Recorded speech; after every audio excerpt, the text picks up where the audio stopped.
नमस्कार। ये है फलक की कहानियों का अद्भुत संसार। किस्सा कहानी, कहानियां जिनमें हम लिखते हैं खुद को। मैं हूं नवल सिंह खंगारोत और आपको सुना रहा हूं फलक सदस्य श्री अशोक रंगा की एक रचना जिसका शीर्षक है जल। प्रिय मित्र, जल कितना निर्मल व परोपकारी है रे तू। हां, हमने देखा है तुझे बादलों के रूप में चलते हुए, दौड़ते हुए, रिमझिम बरसते हुए, पेड़ पत्तों से टकराकर टप टप टप टप धरती पर टपकते हुए और जीवन में एक नवीन उल्लास भरते हुए, पहाड़ों से निकलकर नदियों के रूप में कल कल अपने साथ पूर्ण पारदर्शिता लिए बहते हुए, अल सुबह औस के रूप में हर जगह मौजूद रहते हुए, पाताल तोड़ कुओं में अपने भीतर एक अद्भुत सी गहराई लिए हुए।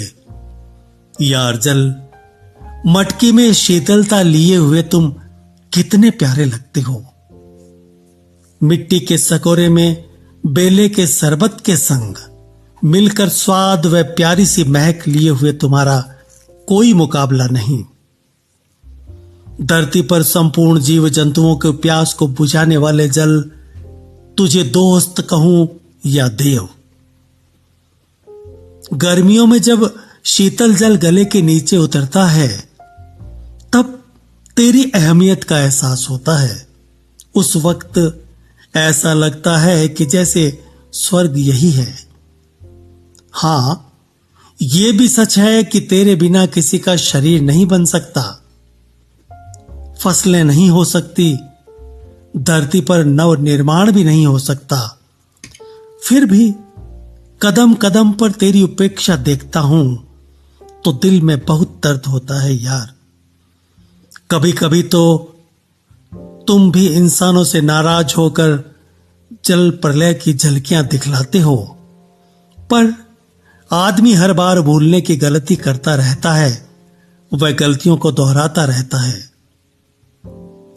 वो भी क्या दिन थे जब कुओं से घड़ों में पानी भरकर लाया करते थे।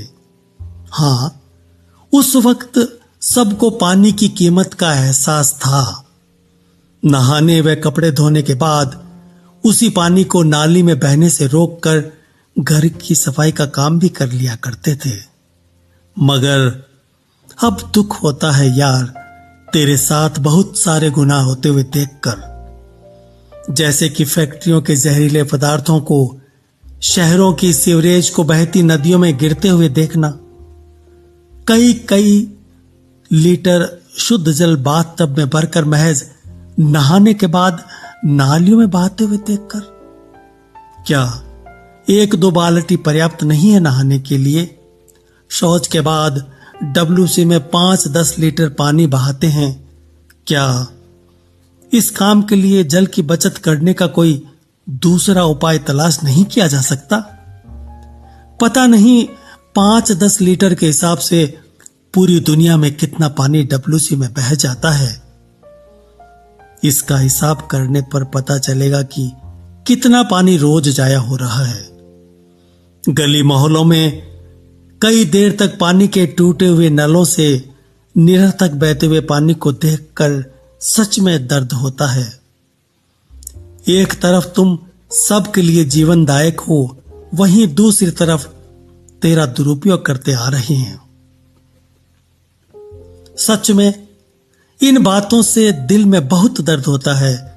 बस यही स्वीकार करते हुए तुझे खत लिखकर मन को कुछ हल्का करने की नाकाम कोशिश कर रहा हूं दोस्त, कि जल है तो जीवन है, जल है तो कल है, जल नहीं तो कुछ भी नहीं। जल का दुरुपयोग नहीं बल्कि जल की बचत करें। इसी सद्भावना के साथ हम हैं तुम्हारे गुनहगार इंसान।